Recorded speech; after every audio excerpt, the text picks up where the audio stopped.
Hello friends, Maghi academy 2.0 पर आपका स्वागत है। तो आज मैं कुछ मैं कराने वाली हूँ सिविक्स और इकोनॉमिक्स के सभी चैप्टर के एमसीक्यू। पार्ट 1 में मैं आपको हिस्ट्री और ज्योग्राफी के मैंने करवा दिए हैं। ठीक है, अपलोड कर दिए, देख लीजिएगा। इसमें हम ये कंप्लीट कर लेंगे। तो फर्स्ट है लोकतंत्र में सत्ता किसके हाथों में होती है। पहला चैप्टर है सिविक्स का, सत्ता की साझेदारी। तो किसके हाथों में होती है, आया हुआ क्वेश्चन है ये। तो जनता के हाथों में होती है। क्वेश्चन नंबर 2 आया हुआ है लास्ट ईयर।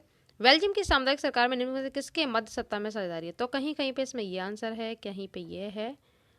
ठीक है, विभिन्न सामाजिक समूह के मध्य। आप भी इसको चेक करके बताना इसका कौन सा सही है। वैसे ये होना चाहिए, ठीक है, क्योंकि यहाँ पे ना बेल्जियम जो यूरोप में स्थित है, केंद्र राज्य का ये नहीं मानता है। ठीक है, सरकारों को नहीं मानता है। तो इसका ऑप्शन ए ही होना चाहिए। संसदीय प्रजातंत्र की स्थापना किस देश में सर्वप्रथम हुई थी। तो ये है इंग्लैंड में हुई थी। भारत में संघीय सरकार को क्या कहते हैं। अच्छा क्वेश्चन है, केंद्र सरकार कहते हैं। एकदम जोश के साथ पढ़ते रहिए। इसमें भी अपना 100% आपको दे के आना है। बहुत अच्छे मार्क्स आएंगे इसमें भी। ठीक है, जैसे आपके सभी सब्जेक्ट में हो रहे हैं। Complete questions. आधुनिक लोकतांत्रिक व्यवस्था में शासन के कितने अंग होते हैं। तो ये 3 होते हैं।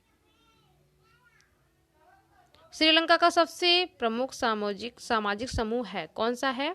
तो ये है सिंहलियों का। ठीक है, 2022 में आया हुआ है श्रीलंका सिंहलियों। भारतीय संविधान में कितनी भाषाओं को अनुसूचित भाषाओं का दर्जा दिया गया। अच्छा क्वेश्चन है ये। तो 22 भाषाओं को दिया गया है। श्रीलंका में सिंहली को एकमात्र राजभाषा कब घोषित किया गया था। तो ये किया गया था 1856 ईस्वी, सॉरी 1956 ईस्वी में। ठीक है, नेक्स्ट है कौन सी अल्पसंख्यक जाति बेल्जियम में अपेक्षाकृत धनी और शक्तिशाली है। तो ये है जर्मन। किस देश में दो समुदायों के बीच पारस्परिक अविश्वास ने बड़े टकराव का रूप ले लिया है। तो ये किस में ले लिया, श्रीलंका में। आया हुआ ये क्वेश्चन, प्री बोर्ड में भी आया था, श्रीलंका में। ये सेकंड चैप्टर है संघवाद वाला। भारतीय संघ में अवशिष्ट शक्तियां किसको प्राप्त हैं। तो संघ को ही है। क्या राज्य सूची का विषय नहीं है। ये अच्छा क्वेश्चन है। तो मुद्रा नहीं है, बाकी ये तीनों हैं। वर्तमान समय भारतीय संघ में कितने केंद्र शासित प्रदेश है। इजिली आप कर लेंगे। तो इसका सही आंसर क्या हो जाएगा, 8। ठीक है, 28 स्टेट हैं और 8 केंद्र शासित प्रदेश हैं। संघीय राज्य कौन सा नहीं है। तो दिल्ली नहीं है, बाकी हैं। कुल कितने संघीय राज्य, इजिली कर लेंगे, 28 है। बहुत सिंपल है ये, इजिली आप कर लेंगे। संघात्मक शासन प्रणाली में अधिकारों का विभाजन होता है। तो केंद्र और राज्यों के मध्य होता है ये। फटाफट से कवर करते हैं। किसमें महिलाओं के लिए आरक्षण सुनिश्चित है, किसमें है ये। तो ये हो जाएगा पंचायती राज संस्थाओं में है। ठीक है, ये अच्छा क्वेश्चन है, इंपॉर्टेंट है। 8वीं अनुसूची में कितनी भाषाएं। तो 22 हैं। पंचायती राज की स्थापना हुई थी। तो ये कब हुई थी, 1992 में हुई थी। संविधान में 3 सूचियों में से निम्न में से कौन सा विषय समवर्ती सूची में शामिल है। समवर्ती में कौन सा है। तो शिक्षा है। सा से समवर्ती, सा से शिक्षा। अच्छा क्वेश्चन है, इंपॉर्टेंट है। संघीय सूची का विषय कौन सा है। तो ये रक्षा हो गया। समवर्ती सूची का विषय नहीं है। तो शिक्षा तो है, अभी आपको बताया ही था। तो विदेशी मामले नहीं है, बाकी वन भी है, उत्तराधिकार भी है, सब कुछ है। लिखित संविधान भारत में कब लागू हुआ था। कर लेंगे इसका तो आंसर आप, 26 जनवरी को। ठीक है, 1950, 26 जनवरी 1950। ये थर्ड चैप्टर है लोकतंत्र और विविधता। काले दस्ताने और बंदी मुट्ठियाँ किसके प्रतीक थी ये। तो ये थी अश्वेत शक्ति की। सामाजिक विभाजन अधिकांशतः आधारित होता है। ये किस पे आधारित होता है। तो जन पर होता है सामाजिक विभाजन आधारित। आया हुआ क्वेश्चन है, अच्छे से याद रखना। ठीक है, अफ्रीकियों के उन बच्चों को क्या कहते हैं जो गुलामों के रूप में अमेरिका भेजे गए थे। तो इनको बोलते हैं एफ्रो अमेरिकी। ठीक है, एफ्रो से अफ्रीका, अमेरिकी हो गया क्योंकि अमेरिका में भेजे गए। संयुक्त राज्य अमेरिका में सन 1954 से 1968 के मध्य संचालित आंदोलन का नाम क्या था। तो ये है नागरिक अधिकार आंदोलन। सर्वाधिक बोली जाने वाली भाषा कौन सी है, इजीली कर लेंगे आप, हिंदी है। ये सिविक्स का 4 चैप्टर है जाति धर्म और लैंगिक मसले। अधिकारों और अवसरों के मामले में स्त्री और पुरुष की समानता मानने वाला व्यक्ति क्या कहलाता है। तो नारीवादी। नारीवादी वह पुरुष या स्त्री जो विश्वास करता है, किस पर करता है, पुरुष और स्त्री के समान अधिकारों में विश्वास करता है, वही होगा। किस देश में सार्वजनिक जीवन में महिलाओं की भागीदारी का स्तर बहुत ऊंचा है। तो ये सभी हो जाएंगे। किस देश में सार्वजनिक जीवन में महिलाओं का प्रतिनिधित्व सबसे कम है? किस में कम है? तो भारत में सबसे कम है। किन देशों में सार्वजनिक जीवन में महिलाओं की भागीदारी का स्तर सबसे ऊंचा है? सबसे ऊंचा कहाँ है? तो नॉर्डिक देशों में है। भारत में जनगणना कितने वर्ष बाद होती है? अच्छा क्वेश्चन है, इंपॉर्टेंट है। 10 वर्ष बाद होती है। किस देश ने किसी भी धर्म को राजकीय धर्म के रूप में अंगीकार नहीं किया है? तो ये है भारत ने। धर्मनिरपेक्ष राज्य में क्या क्या होता है? तो सभी धर्मों को समान समझना। ठीक है, ये इसका अर्थ है। सभी धर्म क्या हो? समान हो, ये माना जाता है। ये 5 चैप्टर है, जन संघर्ष और आंदोलन। नेपाल में लोकतंत्र की स्थापना कब हुई थी? इंपॉर्टेंट क्वेश्चन है, 2008 में हुई थी। और इसमें आ जाएगा क्वेश्चन नंबर 2 का आंसर हो जाएगा बी, लोकतंत्र स्थापित करना। नेपाल के लोकतांत्रिक आंदोलन एवं बोल्विया के जल युद्ध के बीच समानता थी। क्या समानता थी? जनता की लामबंदी की। किस देश में उठे लोकतंत्र के आंदोलन का विशेष उद्देश्य था कि राजा को अपने आदेशों को वापस लेने के लिए बाध्य करना?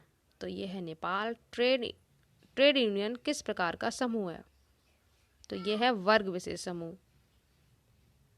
और लास्ट है इसका, कौन सा वर्ग विशेष के हित समूह का उदाहरण नहीं है? तो ये मानवाधिकार संगठन, ये नहीं है। ठीक है, ये 7 चैप्टर है, 6 आपके सिलेबस में नहीं है। लोकतंत्र के परिणाम। ठीक है, तो इसका पहले का आंसर हो जाएगा ऑप्शन बी।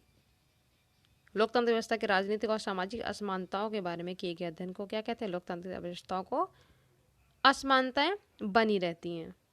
एक बार फिर से सुनो, लोकतांत्रिक व्यवस्था के राजनीतिक और सामाजिक असमानताओं के बारे में किए गए अध्ययन बताते हैं कि क्या बताते हैं ये अध्ययन करने से?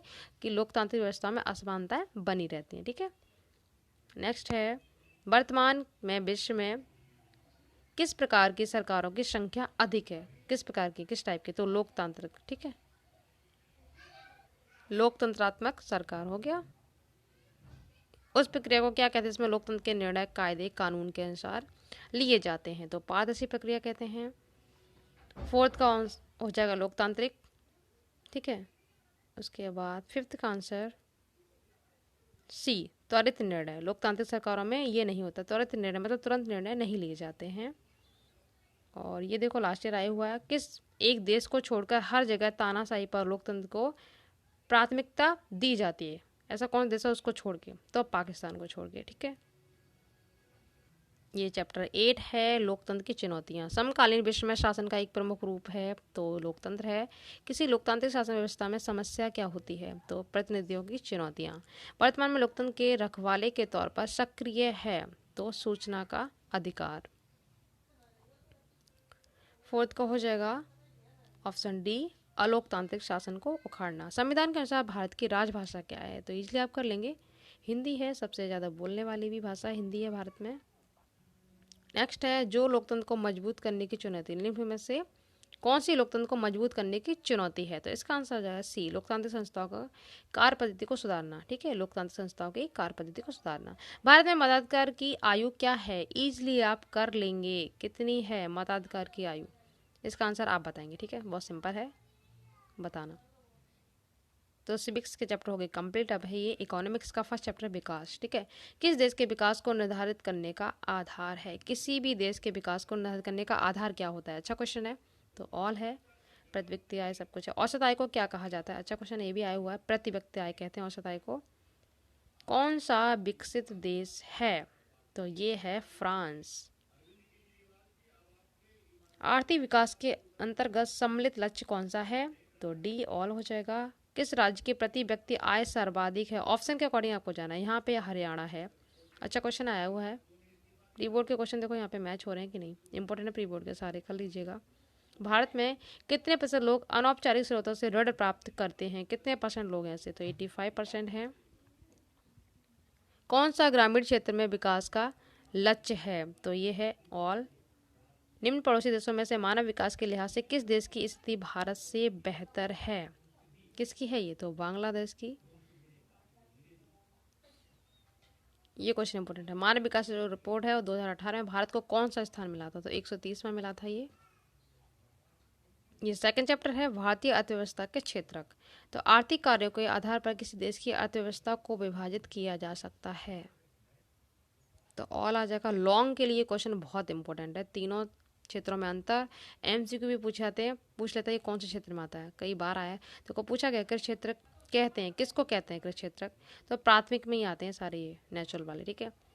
कौन सी क्रिया अथवा कार्य तृतीय क्षेत्र का, देखो पूछा है क्षेत्र का, तो तीनों क्षेत्र आप पढ़ लीजिए, इससे बाहर क्वेश्चन आपको नहीं मिलेगा, करवाऊंगी मैं आपको।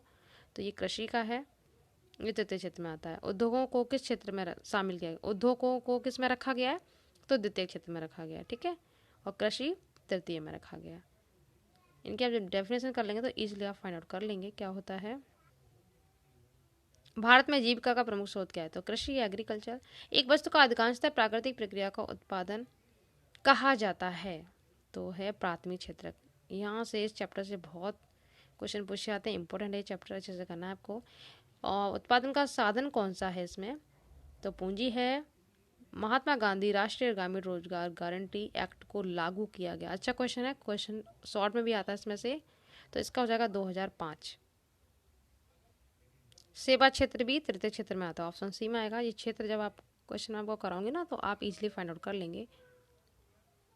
किस आधार पर सार्वजनिक और निजी क्षेत्र विभाजित हैं, किस आधार पर है ये, तो ऑप्शन सी हो जाएगा, ठीक है, उद्यमों के स्वामित्व। ये 4 चैप्टर वैश्वीकरण वाला, तो इसका पहला आंसर हो जाएगा बी श्रमिक। इसमें सर्वाधिक लाभान्वित हुए हैं, सबसे ज़्यादा किसको लाभ हुआ है, तो धनी वर्ग के उपभोक्ता को, ठीक है। ये हो जाएगा एक ऐसा संगठन जिसके ध्येय अंतर्राष्ट्रीय व्यापार को उदार बनाना है, तो इसका मतलब हो जाएगा विश्व व्यापार संगठन। तत्काल इलेक्ट्रॉनिक डाक किसके द्वारा भेजी जा सकती है, किसके द्वारा, इंटरनेट के द्वारा। ये अच्छा क्वेश्चन इंपॉर्टेंट है। देश के तीव्र एकीकरण की प्रक्रिया क्या कहलाती है, वैश्वीकरण के जीवन स्तर के सुधार में सहायता पहुंचाई है, तो ये है विकसित देशों के लोगों के, ठीक है। ये क्वेश्चन बहुत इंपॉर्टेंट है। विश्व व्यापार संगठन की स्थापना कब हुई थी, 1 जनवरी 1995 को हुई थी। और कहाँ हुई थी ये भी आपको पता होना चाहिए, ये जिनेवा में हुई थी। कहाँ पे, जिनेवा में, ठीक है। ये देखो लास्ट में पूछा गया ना, मुख्यालय कहाँ स्थित है, तो जिनेवा में।